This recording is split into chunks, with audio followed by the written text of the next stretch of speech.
awesome. And the fact that I'm from New York and ramen in New York will be like like $10, $15, $20. And here it's like, $3 ramen, 300 yen ramen, and it's amazing. It's the best thing I've ever tasted. Konnichiwa, minasan.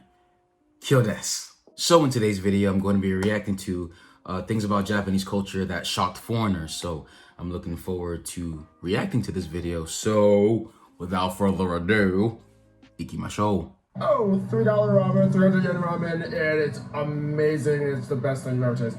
Hey guys, we found some Ashtabani's viewers, and this time we're gonna ask them what culture shock, what weird culture shock you experienced when you came to Japan. So let me know. I have to say, like, it wasn't that bad because I've read a lot about it before. But one thing that I really noticed is how different, but at the same time samey, all the buildings look. Because they obviously they're using modern building technology, so they look somewhat similar, but it's still like a completely different style, and the whole thing just you know, kind of different sentiment about it all. And that was the biggest thing I noticed. Interesting. Mentioning that, we are both from Germany, and we tend to have cities that look kind of the same, right? All the buildings look the same. Yeah, it's not at all like this. Like you everything looks new, and like you have two buildings next to each other, and they look completely different. It's that was a weird thing, definitely. Yeah, good point. I know, for example, one of the villages close to where my mom lives, they have like a rule on like every house has to look traditionally German. Yeah. A lot of places have that. Well, here you can have like a pink house next to a shrine, next to a traditional Japanese house. It's crazy. Okay, culture shock, let me know. Culture shock. First, I guess because of food in a lot of countries, it can be expensive or cheap, but here it doesn't seem to matter what the price is. It will still be super delicious. Correct.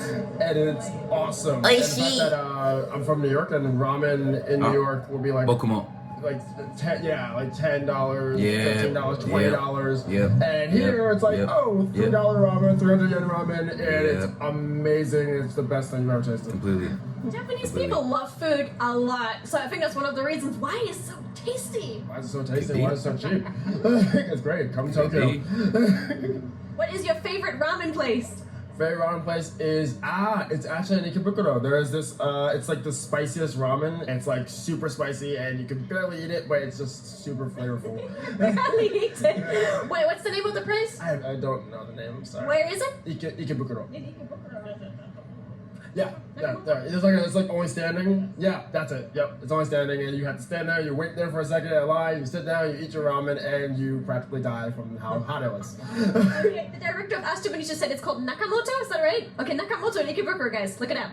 Honestly, the lack of rubbish bins around.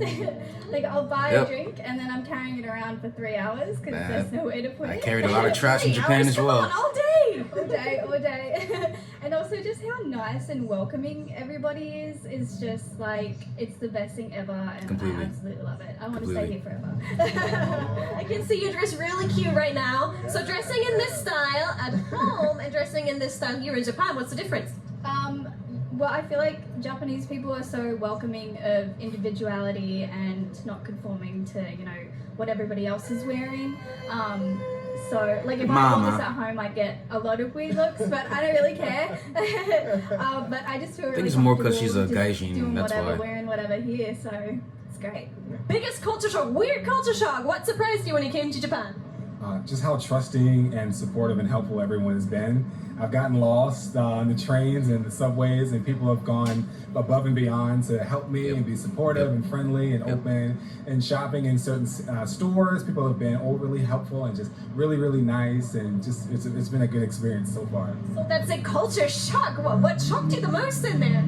Just how people just they'll stop what they're doing and go the extra mile to help you.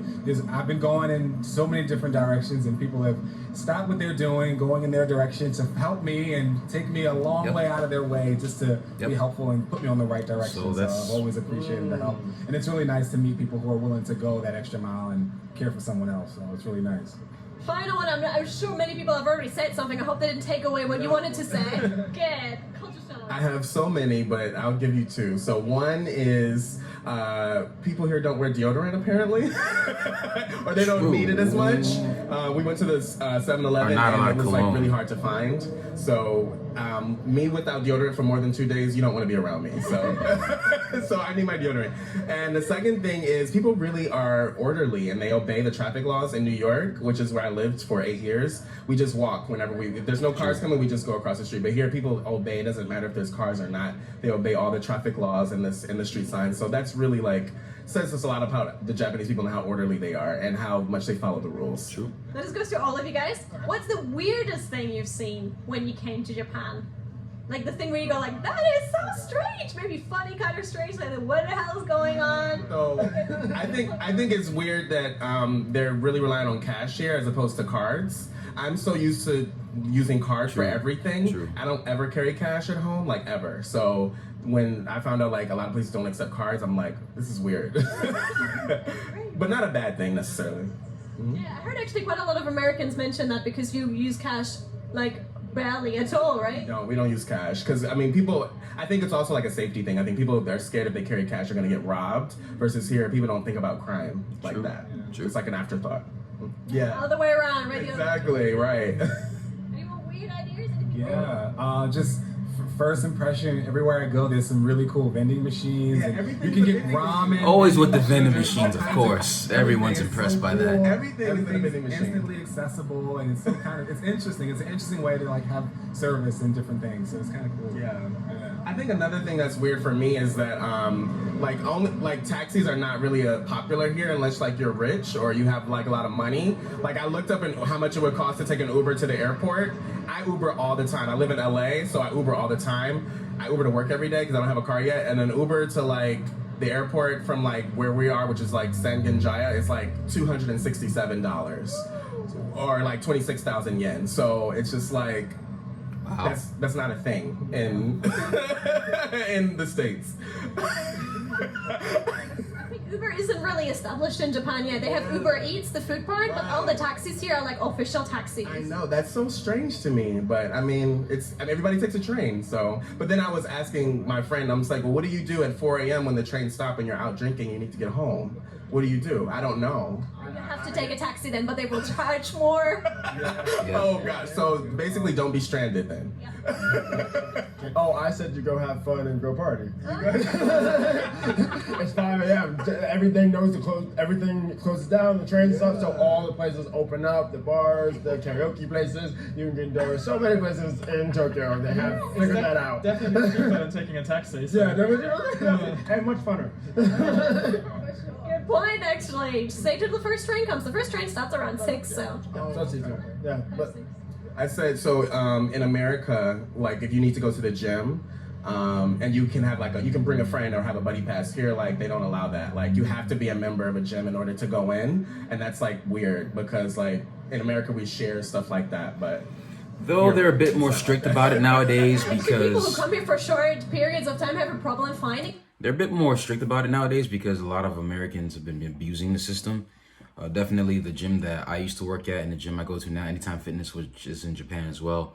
They're very strict on that because a lot of Americans don't, and again, it depends on where you live, but most Americans sometimes they take advantage of that system. So I agree with him to a certain extent, but I think now they're kind of cracking down on that. So yeah. A gym because most of the contracts are quite long as well. Interesting. Yeah. That's weird to me. I love to go to a gym, but they're so pricey. when I was in Odaiba, right, there was just several ways to take your pet out. Essentially, like I've seen baby carriages, I've seen backpacks, I've seen people simply just holding meerkats before. Yeah, I've seen that before. The weirdest one actually out of all of that was just a woman walking her cat, and she was like in a bachan, so she was like really like she kind of old, and she was just walking this cat, but you know cats aren't like that, so the cat's kind of walking her, and she's going this way. Cat goes up a tree, and I'm just literally sitting here, just like you're really doing this. This is happening. And that's really all that. That was really what it is. That's the weirdest experience I've had. I sat there for like 30 minutes. I've seen one person just walking like some kind of rodent on a leash in the park before. That rodent that is water, that loves water. I don't know what it exactly was. It wasn't a beaver, but an otter. I think an otter. It was an otter. Yes, there was a guy walking an otter on a leash in your yogi park. Wow. Wow. Exists. Exists in Japan, only in Japan.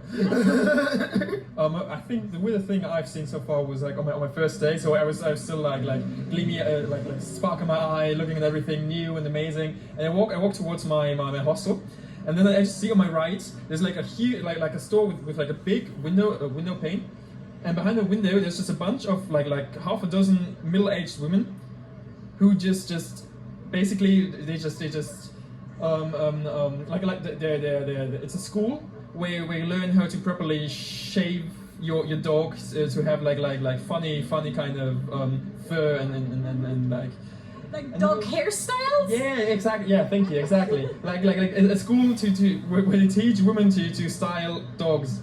And I was obviously it was right next to my hostel. I saw that a bunch of times, and every time they had to use new dogs. And I was just wondering, where did they get so it was all those like poodles and all like white and fluffy. Where did they get all those dogs?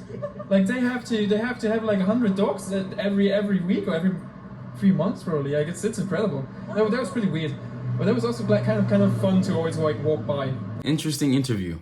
I can tell the host and the other white girl that was in the group as well are very much into Japanese culture. The mannerisms, especially the host, is like her whole mannerisms was like a Japanese girl. Honestly, if I didn't know they were foreigners, I would think they're at least halfus. And I question sometimes if a lot of this stuff is just more of like a Tokyo thing than a Japan thing.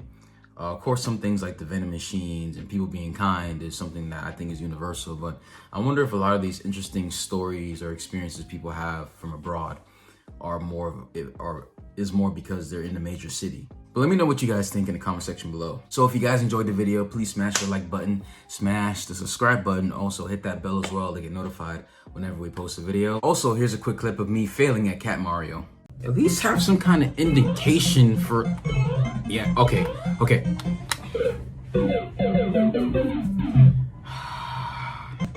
The point is not to get mad. This game wants me to be mad, but I won't allow it to make me mad. Because I'm better than that. Yes. What? So if you guys want to watch the rest of that, the link will be in the description below. Also, to the left of me on this left end card. あとありがとうございます。みんな気をつけて。じゃあね。